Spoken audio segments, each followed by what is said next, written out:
Se você tem a sua Bíblia, eu quero te convidar a abrir comigo na carta de Paulo aos Filipenses.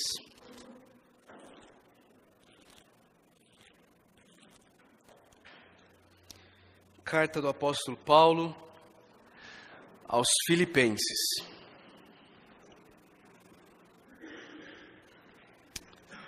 Quero primeiramente ler com os irmãos os versículos 8 a 11 do capítulo 3, Filipenses, capítulo 3. Eu gostaria de ler primeiramente os versículos 8 a 11, apenas para nos situarmos, e então nós vamos estudar juntos hoje os versículos 12 a 16, ok? Então nós vamos ler os versículos 8 a 11, para nos situarmos, e então depois nós vamos estudar os versos 12 a 16, de Filipenses, capítulo 3. Antes de lermos, deixa eu apenas dar o contexto para todos. O apóstolo Paulo está preso em Roma. Ele começou uma igreja numa cidade chamada Filipos, uma cidade que era uma colônia romana. Ele foi preso nessa cidade, ele foi torturado nessa cidade, depois ele vai embora, mas ali naquela cidade fica uma igreja. Depois de muitos anos, Paulo é levado preso para Roma, para ser julgado diante do imperador. E ele está lá aguardando o julgamento, onde ele não sabe se ele vai ser executado ou se ele vai ser absolvido. A igreja de Filipos manda então um representante até Paulo, com uma quantia grande de dinheiro, para ajudar Paulo nas necessidades dele. E manda então que Epafrodito fique lá e ajude, coopere com o apóstolo Paulo. Epafrodito fica doente e Paulo manda Epafrodito de volta para Filipos com essa carta, para dizer para a igreja como ele está. E então ele começa a carta falando dele, falando: queridos, eu estou bem, eu estou alegre, eu estou feliz no Senhor e eu vou continuar alegre no Senhor. Se eu viver, eu vou continuar vivendo para Cristo. Se eu morrer, vai ser lucro, porque eu vou estar com Cristo. E então, depois de falar dele, ele vira para a igreja e ele começa a dar algumas instruções para a igreja. Ele diz para a igreja que ela precisa viver de modo digno da cidadania dela. Ele diz para a igreja que essa igreja precisa considerar os outros como superiores a eles mesmos, que eles precisam parar de cuidar apenas dos seus próprios interesses, eles precisam cuidar dos interesses dos outros. E ele diz: olha, tudo isso por quê? Tudo isso porque a gente serve um Deus chamado Jesus Cristo. E esse Deus chamado Jesus Cristo, ele não considerou que o ser igual a Deus era algo que ele deveria se apegar. Mas ele mesmo se esvaziou. Ele se fez homem, ele se humilhou, se tornou servo, foi obediente até a morte e morte de cruz. E Deus o exaltou. Então, Paulo, depois disso, no capítulo 2, a partir do versículo 19, passa a mostrar o exemplo de Timóteo e de Epafrodito, pessoas que estavam dispostas a se deixar gastar pelo bem dos outros e a glória de Deus. E então, no capítulo 3, Paulo começa a falar sobre pessoas que estavam dentro da igreja e estavam tentando ensinar as pessoas da igreja que para elas serem salvas, elas precisavam da fé em Jesus, mais algumas outras coisas. A fé em Jesus, mais algumas outras coisas. No caso da igreja lá de Filipos, era a circuncisão, uma cirurgia, um mandamento que Deus tinha dado lá no Antigo Testamento e que não fazia mais nenhum sentido agora na igreja depois que Jesus Cristo tinha vindo. Então Paulo começa a falar sobre as coisas que ele tinha feito, sobre como ele poderia se orgulhar das coisas que ele tinha feito. Como ele era judeu, falava hebraico, era obediente à lei, ele tinha cumprido tudo que era exigido dele. Mas ainda assim ele diz no versículo 7, que o que para mim era lucro, ele passou a considerar como perda por causa de Cristo. E então a gente entra no texto que eu quero ler com os irmãos, para dar o contexto do que nós vamos estudar. Versículo 8, ele diz assim, ouça com fé a leitura da palavra de Deus. Mais do que isso, considero tudo como perda, comparado com a suprema grandeza do conhecimento de Cristo Jesus, meu Senhor, por quem perdi todas as coisas. Eu as considero como esterco, para poder ganhar Cristo e ser encontrado nele, não tendo a minha própria justiça que procede da lei, mas a que vem mediante a fé em Cristo, a justiça que procede de Deus e se baseia na fé. Quero conhecer Cristo, o poder da sua ressurreição e a participação em seus sofrimentos, tornando-me como Ele em sua morte, para de alguma forma alcançar a ressurreição dentre os mortos. Então foi aqui que nós terminamos 2 semanas atrás, com Paulo olhando para tudo para o currículo dele, para tudo que ele tinha feito, para como ele era uma pessoa que obedecia à lei, para como ele era um religioso, e dizendo, tudo isso que antes eu considerava como lucro, eu comecei a considerar como perda, comparado com a suprema grandeza de conhecer Cristo. Tudo isso que eu fazia, comparado com conhecer a Cristo, com ser justificado por Deus pela fé, eu considerei de fato, Paulo diz, como esterco. Quando eu comparo as minhas obras com as obras de Cristo, eu vejo que o que eu fazia não valia de nada.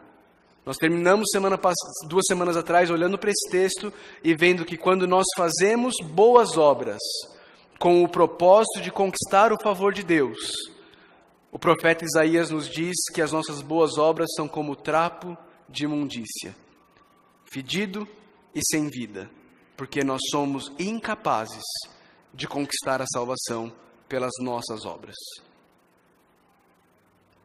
Mas existe uma justiça, como diz no versículo 9, que não procede da lei, mas que é mediante a fé em Cristo Jesus. Uma justiça que Deus nos dá, uma salvação que Deus nos dá, que nós não conquistamos, mas Ele nos dá por meio da fé no Senhor Jesus Cristo. E Paulo terminou esse trecho dizendo, quero conhecer Cristo. Versículo 10.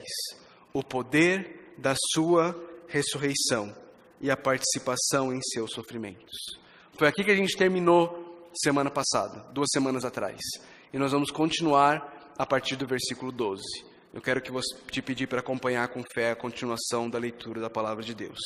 Vou ler do versículo 12 ao versículo 16, e esses são os versículos que nós vamos estudar nessa noite.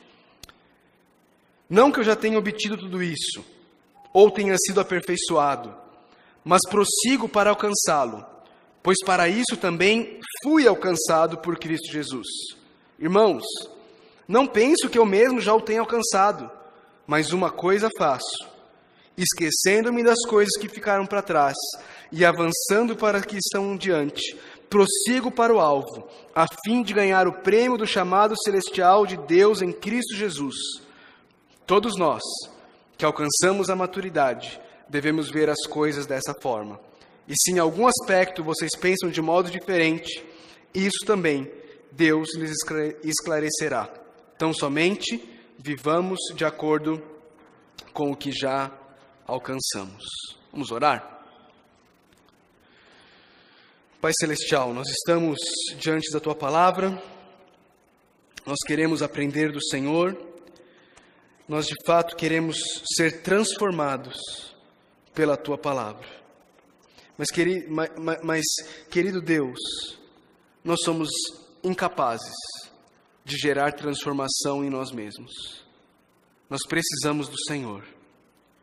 Por isso, Pai, nós suplicamos ao Senhor que com o Teu Santo Espírito, o Senhor haja de maneira sobrenatural e milagrosa nessa noite, trazendo arrependimento, trazendo convicção de pecado, trazendo desejo por salvação e transformação no poder de Jesus Cristo.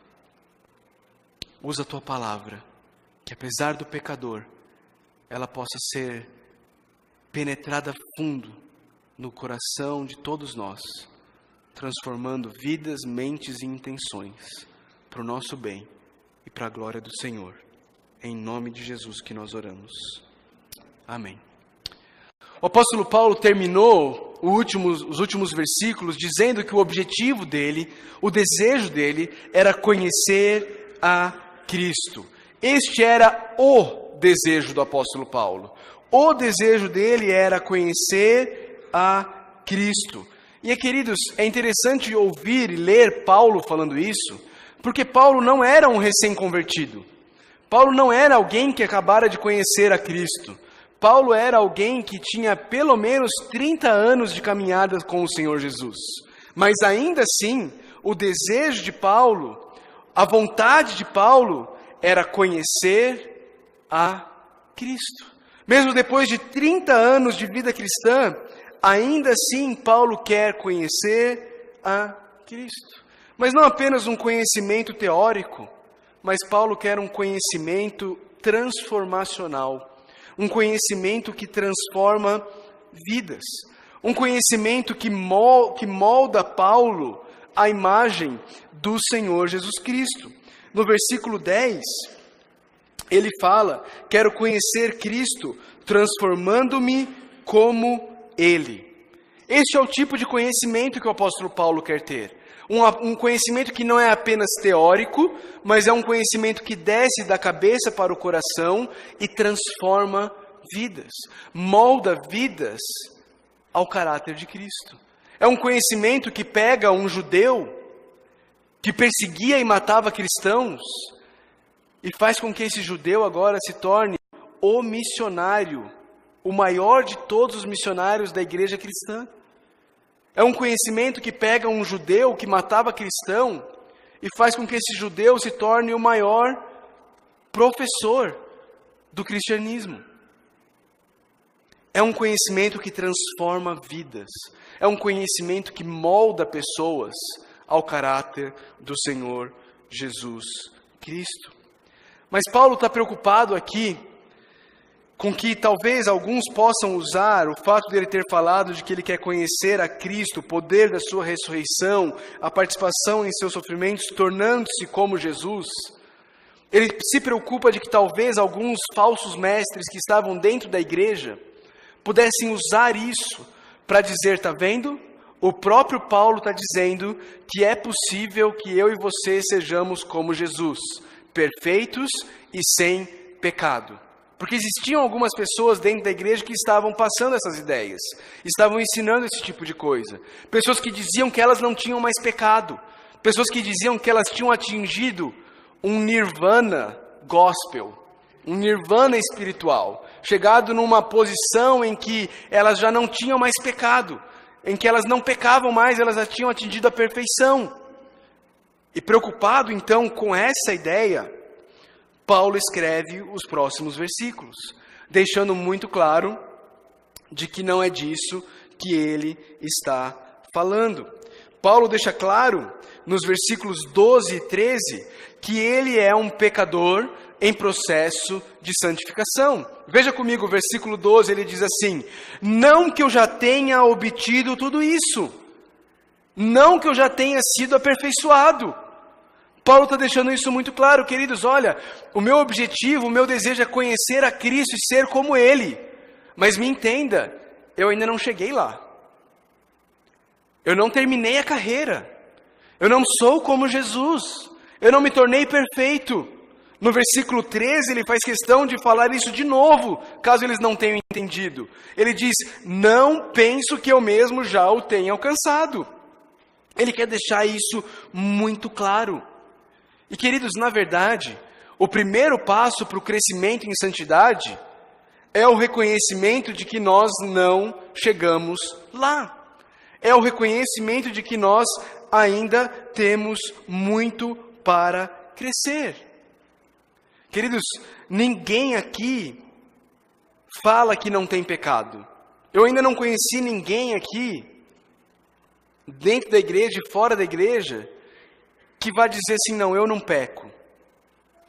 Mas, queridos, muitas vezes as nossas atitudes, elas falam mais alto do que as nossas palavras. Muitas vezes eu e você não dizemos que não temos pecado, mas nós vivemos na comunidade cristã como se não tivéssemos. Nós vivemos vidas que passam a ideia para aqueles que nos observam que nós não temos mais pecado. Nós não falamos sobre nossas dificuldades. Nós não abrimos sobre os nossos pecados para os outros. Nós não buscamos pessoas que possam nos ajudar a viver a vida cristã. De uma forma prática, nós estamos falando em alto e bom som com as nossas atitudes que nós não temos pecado. Nós estamos deixando com que os outros percebam e pensem que nós atingimos um padrão de perfeição. Quando eu e você não obedecemos o mandato bíblico de confessarmos os nossos pecados uns aos outros. Não é para o pastor, é uns aos outros. É falar um para os outros, querido, ora por mim, tenho tido dificuldade nessa área. Irmão, me ajuda, eu tenho andado desanimado, você pode orar por mim? Vamos caminhar junto? Quando a gente não faz esse tipo de coisa, quando nós não pedimos ajuda, quando nós vivemos a vida cristã no isolamento, nós estamos passando uma mensagem para aqueles que estão ao nosso redor. E a mensagem é: eu não preciso de ajuda, eu já terminei a carreira, eu já atingi a perfeição. Eu não preciso de ajuda, eu não preciso de ninguém. De novo, nós não falamos isso, mas a maneira como eu e você vivemos, muitas vezes passa essa ideia para as pessoas. Agora, queridos, isso é uma coisa muito séria. O apóstolo João, quando ele escreveu a sua primeira carta, ele escreve dizendo em 1 João capítulo 2, ele diz assim,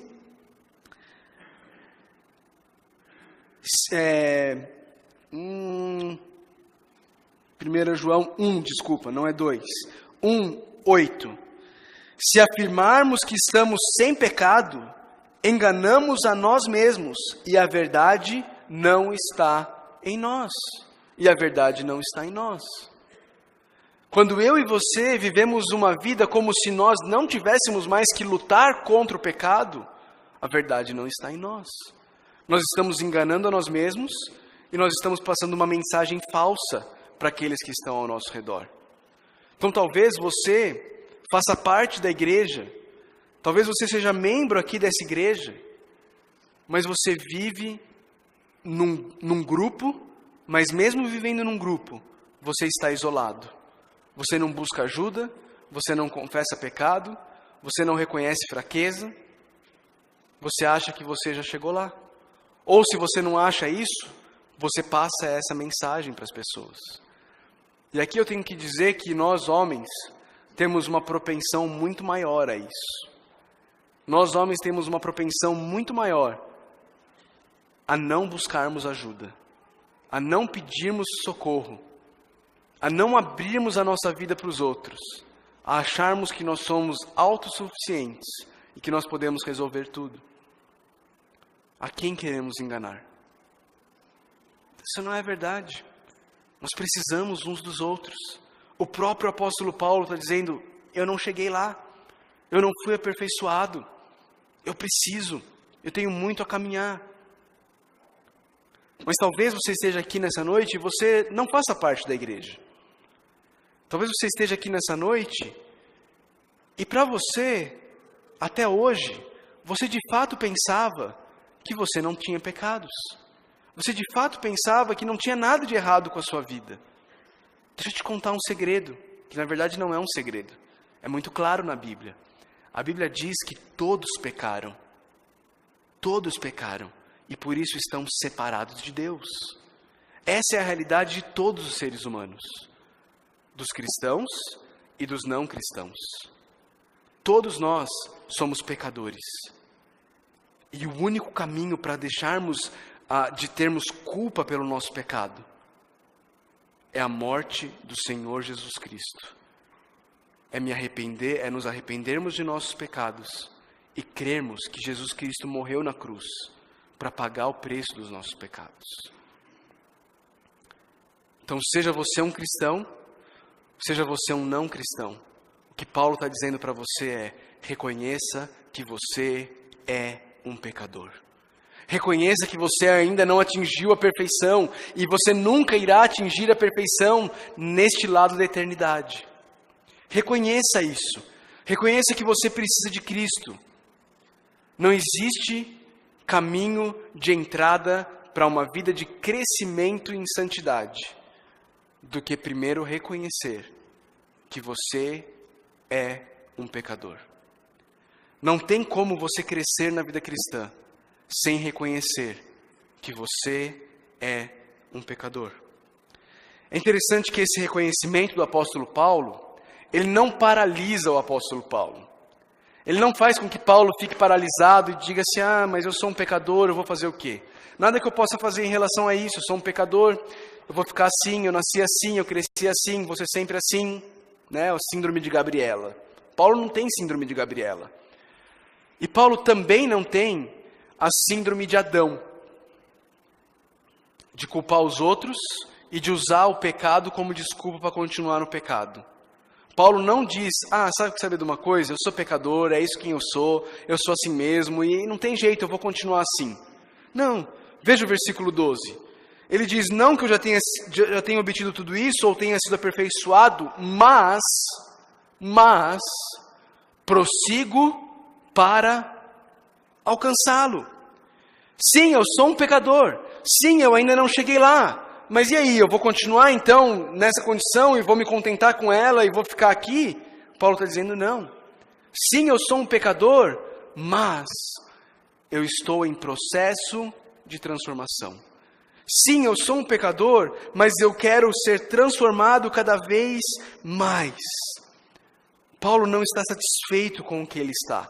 Paulo não está satisfeito com a situação. Pelo contrário, ele diz, eu faço todo o esforço possível para alcançar isso. A palavra que Paulo usa aqui é uma palavra muito utilizada no contexto de atletas. É o esforço do atleta para poder alcançar o alvo, para poder alcançar o objetivo. É aquele esforço que o atleta faz naquela chegada final em que ele coloca os braços para trás, estica o peito, coloca a cabeça para frente, para poder chegar na linha de chegada antes do seu adversário. Paulo está dizendo, eu não cheguei lá, eu ainda não obtive tudo isso, eu não fui aperfeiçoado, mas eu prossigo, eu me esforço para alcançar. Paulo de novo usa aqui a figura do atleta. E é interessante que essa figura ela é recorrente na palavra de Deus. Se você tem a sua Bíblia aí e você voltar comigo, talvez 10 páginas aí, 20 páginas talvez, você vai chegar na primeira carta de Paulo aos Coríntios, no capítulo 9. No capítulo 9, olha como Paulo usa a mesma figura aqui do atleta. 1 Coríntios 9, no versículo 24, Paulo diz assim, vocês não sabem que de todos os que correm no estádio, apenas um ganha o prêmio? Corram de tal modo que alcancem o prêmio. Todos os que competem nos jogos, e aqui são os Jogos Olímpicos, se submetem a um treinamento rigoroso para obter uma coroa que logo perece. Mas nós o fazemos para ganhar uma coroa que dura para sempre. Sendo assim, não corro como quem corre sem alvo, e não luto como quem esmurra o ar, mas esmurro o meu corpo, e faço dele meu escravo, para que depois de ter pregado aos outros, eu mesmo não venha a ser reprovado. Você percebe? Envolve esforço. Paulo está falando de sacrifício. Paulo está falando de esmurrar o próprio corpo para poder crescer em santidade. Paulo não usa o fato de que ele é um pecador como desculpa para continuar pecando. Paulo não usa o fato de que ele ainda não é perfeito como uma desculpa para continuar onde ele está. Mas pelo contrário, ele diz, sim, eu ainda não cheguei lá, sim, eu sou um pecador, mas eu prossigo para alcançá-lo. E ele diz isso, e ele prossegue para alcançá-lo. Paulo se esforça em busca do conhecimento santificador de Cristo, não para conquistar Cristo, não para conquistar a salvação, mas porque ele já foi salvo pelo Senhor Jesus. Olha a continuidade do versículo 12, Mas prossigo para alcançá-lo, pois para isso também fui alcançado por Cristo Jesus. Um belo dia, Paulo estava indo a cavalo para uma cidade chamada Damasco, para prender e matar cristãos, quando o Senhor Jesus apareceu a ele, já ressurreto. Uma forte luz. Paulo caiu do cavalo, literalmente. Ficou cego por alguns instantes, por algum tempo. Jesus falou para ele, Saulo, ele chamava Saulo na época, Saulo, Saulo, por que você me persegue? E ali, Paulo foi alcançado por Jesus, sem ter feito nada para merecer. Ele estava indo matar cristão, sem ter feito nada para merecer. Jesus se revela a Paulo e o salva. E por que Jesus o salvou? Por que Jesus o transformou?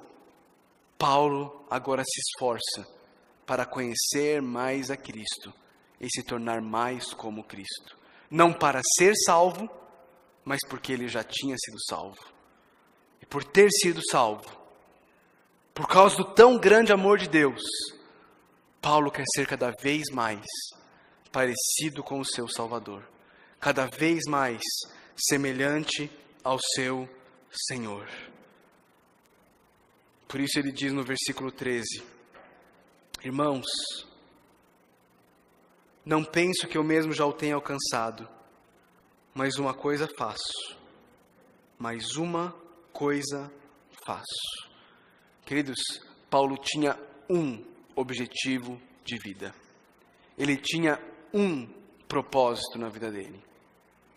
E o propósito que Paulo tinha está no versículo 14. Prossigo para o alvo, a fim de ganhar o prêmio do chamado celestial de Deus em Cristo Jesus. Esse era o objetivo de vida de Paulo. Ele prosseguia para o alvo, ele tinha um propósito, ele tinha um objetivo, prosseguir para o alvo a fim de ganhar o prêmio do chamado celestial de Deus em Cristo Jesus. Que prêmio é esse? É o que ele relatou nos versículos 10 e 11, conhecer a Cristo e se tornar como Ele é. O prêmio do chamado celestial é conhecer a Cristo de forma final, de forma completa, de forma plena. Paulo diz que diante disso tudo, comparado com isso, todas as outras coisas para ele são como esterco. Comparado com conhecer a Cristo. A suprema grandeza do conhecimento de Cristo, o apóstolo Paulo fala. Esse era o objetivo de Paulo. Ele tinha um alvo na vida dele. Conhecer a Cristo e se tornar como Cristo. E assim, ganhar o prêmio do chamado celestial de Deus em Cristo Jesus. E como é que ele faz isso? Duas coisas, versículo 13. Primeiro, tem a ver com o nosso passado. Ele diz, esquecendo-me das coisas que ficaram para trás. Queridos, muitas vezes nós não crescemos em semelhança ao Senhor Jesus Cristo. Nós não crescemos numa vida de santidade, porque nós estamos amarrados no nosso passado. Nós estamos presos, como que se uma âncora estivesse amarrada, acorrentada nos nossos pés. A âncora do nosso passado. E queridos, é interessante que essa âncora do passado, ela pode ser de coisas muito boas, como ela pode ser de coisas muito ruins.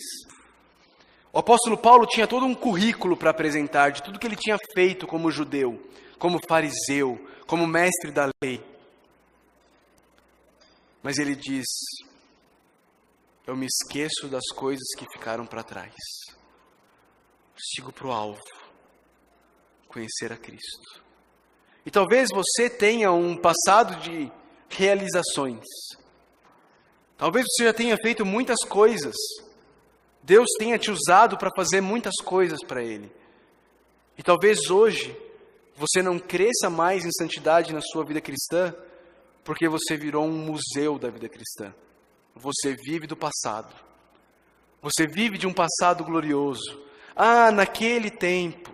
Ah, quando lá atrás eu fiz isso. E você esquece que você ainda não morreu. Você ainda não terminou a tua jornada. A tua caminhada cristã não chegou ao fim. Você não pode simplesmente parar e achar que as realizações do passado bastam. Paulo está dizendo, olha, eu me esqueço das coisas que para trás ficaram e eu prossigo para o alvo.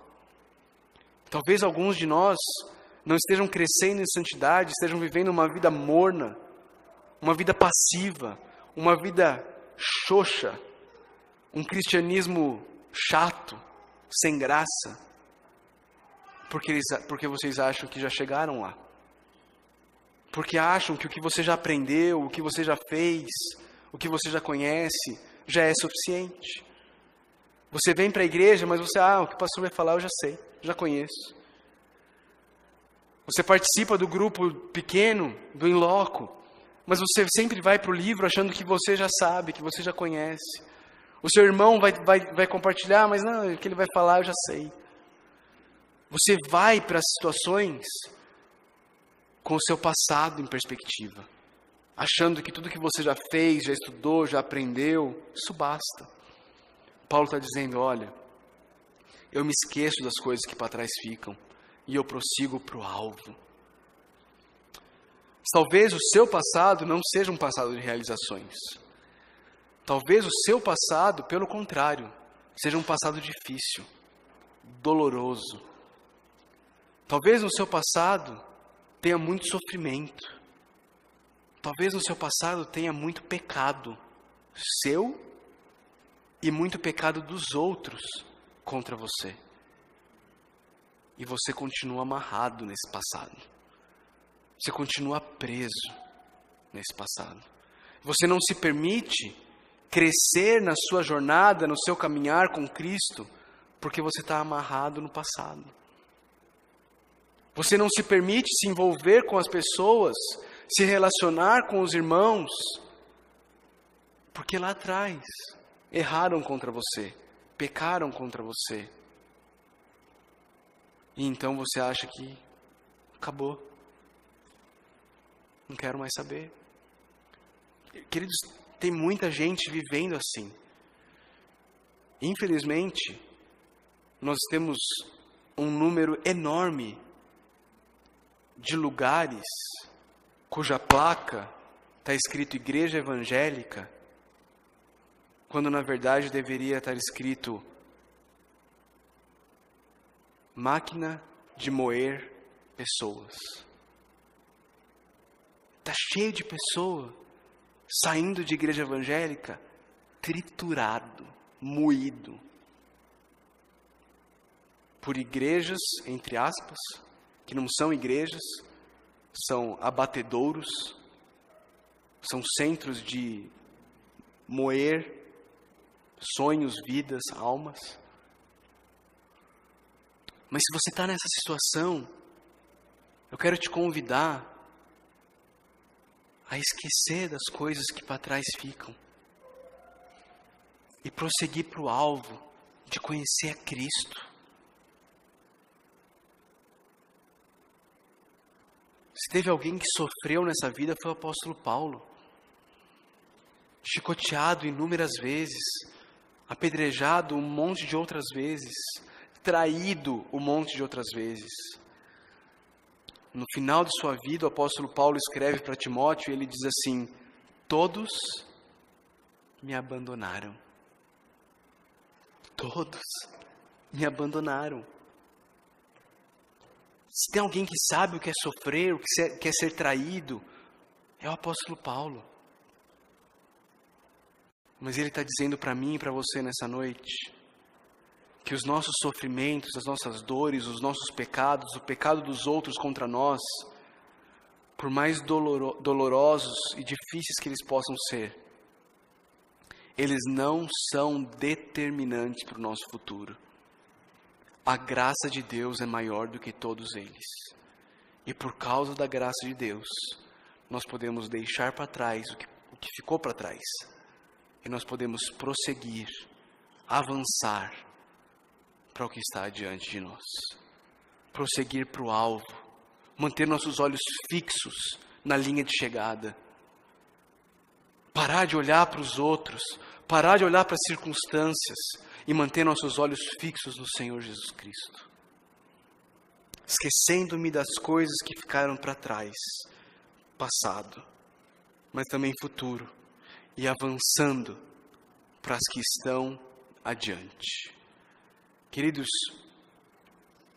Paulo já escreveu aqui em Filipenses, dizendo que aquele que começou a boa obra em nós, há de concluí-la até o dia de Cristo Jesus.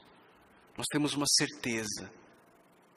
nós temos uma promessa de que a obra que Deus começou na minha e na sua vida, Ele vai terminar. Sim, não chegamos lá ainda, não. Não somos perfeitos ainda, não. Mas um dia seremos. Ele há de concluir a boa obra que Ele começou em cada um de nós. Por isso, esquecendo do que ficou para trás e avançando para as coisas que estão adiante, eu e você podemos fazer como Paulo. Nós podemos prosseguir para o alvo, a fim de ganharmos o prêmio do chamado celestial de Deus em Cristo Jesus. No versículo 15, o apóstolo Paulo diz assim: todos nós que alcançamos a maturidade devemos ver as coisas dessa forma. Percebeu qual que é a definição de maturidade para o apóstolo Paulo? Definição de maturidade para o apóstolo Paulo é um profundo senso de incapacidade e imperfeição, que faz com que cristãos se joguem cada vez de forma mais profunda num relacionamento íntimo com o Senhor Jesus, aquele que é perfeito no nosso lugar e que nos aperfeiçoa dia após dia por meio da sua palavra e do seu Espírito. Isso é maturidade. Maturidade não é achar que você não tem mais nada para aprender. Maturidade não é achar que você não precisa dos outros. Maturidade não é achar que você pode viver a vida cristã no isolamento. Maturidade, segundo o apóstolo Paulo, é reconhecer que você ainda não chegou lá. Isso é maturidade. Todos nós que alcançamos a maturidade devemos ver as coisas dessa forma. Que forma? Não que eu já tenha obtido tudo isso. Não penso que eu mesmo já o tenha alcançado. Dessa forma. É assim que eu e você precisamos ver a vida. Isso é ser um cristão maduro. Queridos, infelizmente, muitos de nós confundem maturidade com orgulho. Achar que você não precisa dos outros, achar que você não tem mais nada para aprender, não é maturidade, é orgulho. Quanto mais você cresce na vida cristã, mais você percebe quão pecador você é. Mais você percebe quanto você precisa de Cristo. E mais você percebe quão bela é a cruz do Calvário, que faz com que um pecador como você e eu possa ter um relacionamento íntimo, profundo e pessoal com o Criador, o Santo Senhor do Universo. Isso é maturidade.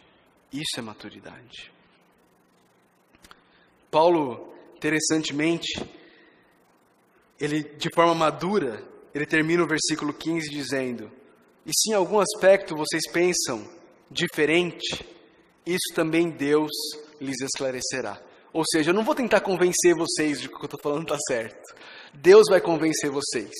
Deus vai mostrar para vocês. Ou seja, se você ainda acha que você pode não precisar dos outros, se você ainda acha que você pode viver como se você não tivesse pecados, Deus vai esclarecer isso loguinho para você. Logo Deus vai mostrar claramente para você que você é um pecador e que você precisa de Deus, que você precisa ser transformado por Ele. E aí ele termina o texto, queridos, no versículo 16, dizendo: tão somente vivamos de acordo com o que já alcançamos. Ou seja, cada um de nós aqui está numa etapa, numa fase da vida cristã. Cada um de nós aqui conhece a Deus numa profundidade. Cada um de nós aqui tem um relacionamento íntimo com o Senhor numa profundidade diferente. Viva a vida cristã de acordo com o que Deus já te deu. Viva a vida cristã de acordo com aquilo que você já conhece de Cristo. De acordo com o relacionamento que você já tem com Ele. E queridos, isso aqui traz muitas implicações para nós. Eu penso que a primeira implicação desse texto para nós é que quando eu e você nos tornamos maduros, a ponto de reconhecermos que somos pecadores, que precisam conhecer mais de Cristo, nós paramos de olhar para os outros como se nós fôssemos melhores do que eles. Nós paramos de olhar para aqueles que talvez ainda não tenha um conhecimento de Cristo como o que você tem, a gente para de achar que aquela pessoa é pior do que a gente. Porque a gente reconhece que o que a gente sabe e o que a gente vive, a gente só sabe e vive por causa da graça de Deus que se revelou a nós. Porque por nós mesmos, nós seríamos incapazes. Paulo tinha um alvo, queridos, na vida dele: conhecer a Cristo e se tornar como Cristo. Se nós fizéssemos uma pesquisa com as pessoas que te conhecem bem e perguntássemos para elas, se você pudesse resumir em um alvo, qual você diria que é o alvo da vida do fulano, do beltrano ou do ciclano? O que você acha que as pessoas diriam sobre você? Qual alvo você acha que as pessoas diriam que é o seu alvo, o seu objetivo de vida?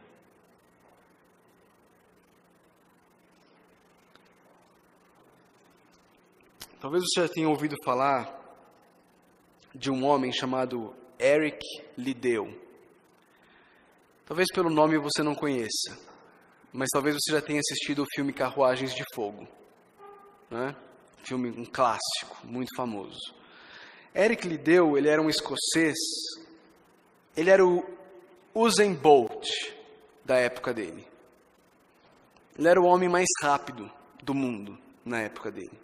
E ele foi participar das Olimpíadas de Paris, em 1924.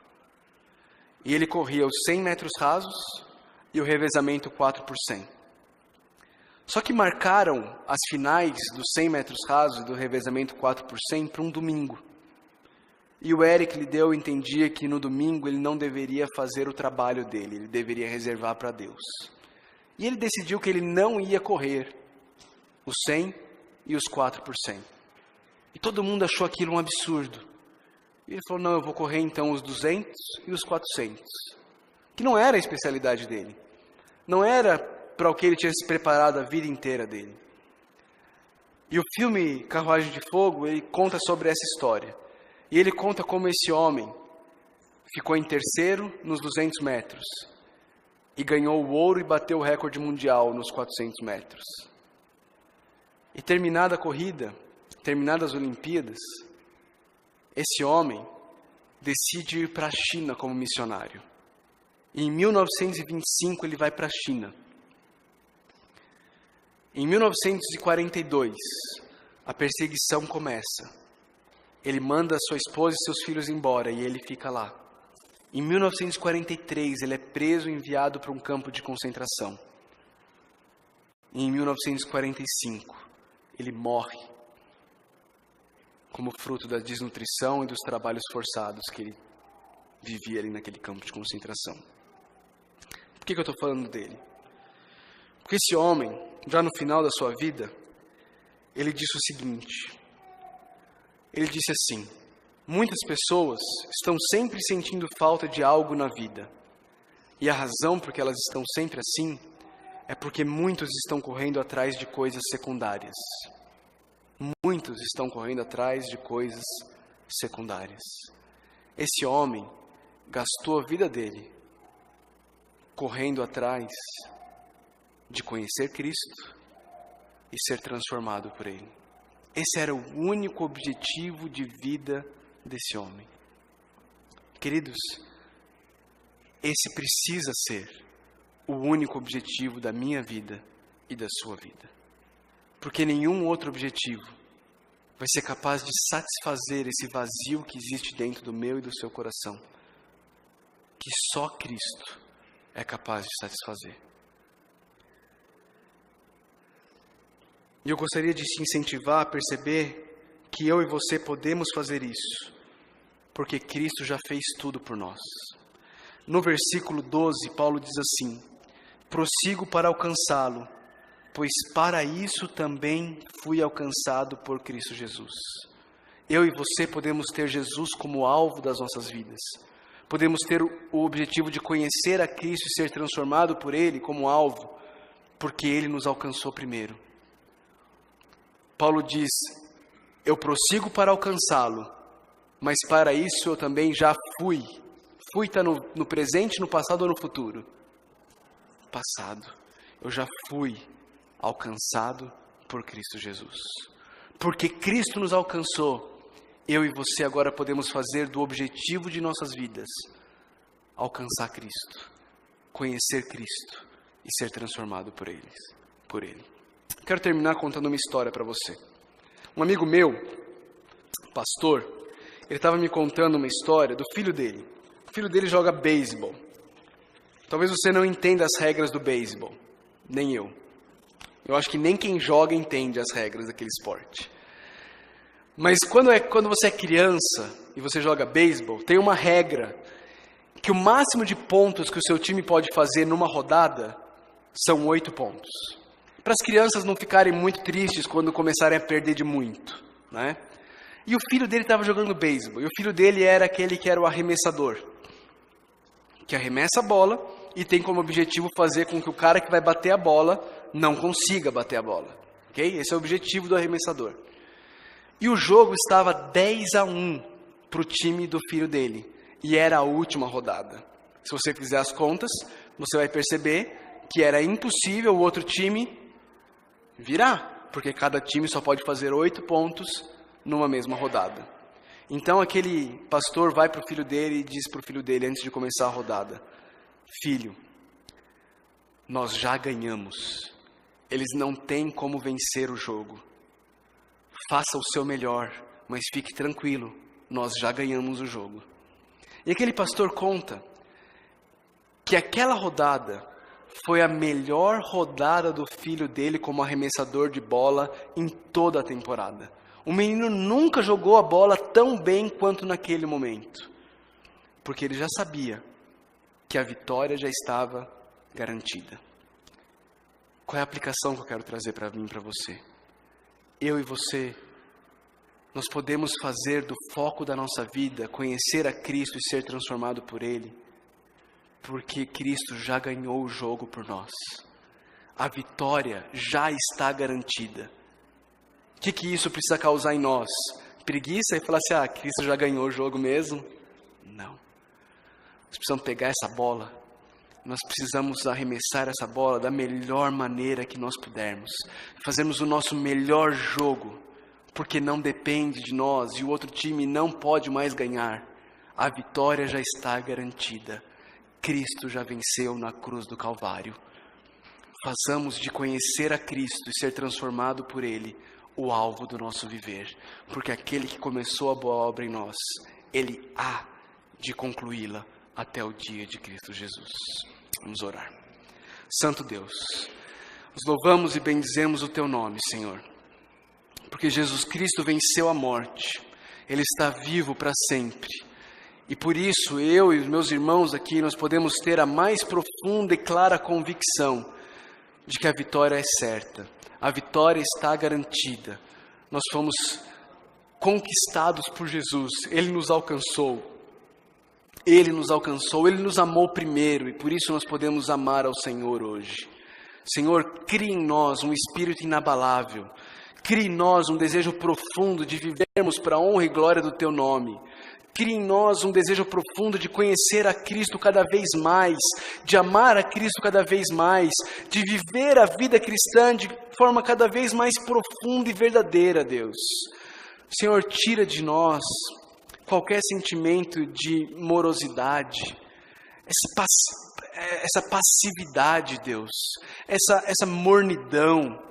Tira isso do nosso meio, Deus. Nos coloca com o coração em chamas pelo Senhor, Deus.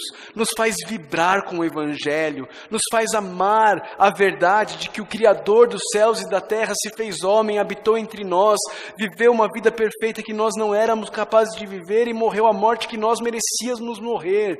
Deus, que isso não seja apenas uma historinha pra gente, que a gente fala, nossa, que bonito, mas que isso possa colocar nossas vidas em fogo por Jesus, Deus. Que nós possamos fazer de conhecer a Cristo o alvo do nosso viver.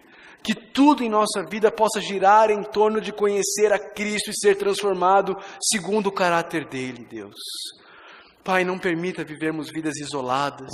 Não permita vivermos vidas que passam a mensagem de que nós não precisamos de Cristo, de que nós não precisamos uns dos outros, de que nós já chegamos, de que nós já completamos a carreira, de que nós já aprendemos tudo o que tínhamos para aprender. Ó Deus, não permite que nós sejamos assim. Não permita, Deus. Coloca fogo no nosso coração. Coloca fogo no nosso coração, faz-nos arder pelo Evangelho, faz-nos arder por falar de Cristo para os outros, faz-nos arder por viver uma vida que reflita o caráter de Cristo, onde quer que nós estejamos, para a Tua glória e para o bem daqueles que nos cercam, Deus. Nos ajuda, Pai, que possamos amar o Senhor sobre todas as coisas e amar o próximo como a nós mesmos, para a honra e glória do Teu nome. É em Cristo Jesus que nós oramos. Amém.